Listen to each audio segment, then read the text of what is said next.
As a further step towards enhancing our collective safety, we have reviewed the existing nighttime curfew across the 23 local government areas, which will now start from 7 p.m. and end at 6 a.m. until further notice from tomorrow, 11th of May, 2021. The security agencies are hereby directed to note the new curfew time, ensure strict compliance, and effectively deal with any person or group that violates or attempts to violate this order.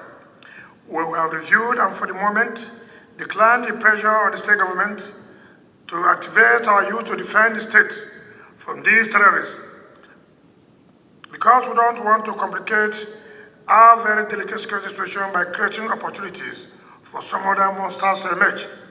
However, we're determined to deploy everything at our disposal to advance the safety and security of lives and property in our state, and nothing will stop us from defeating the evil forces presently threatening our individual and collective security.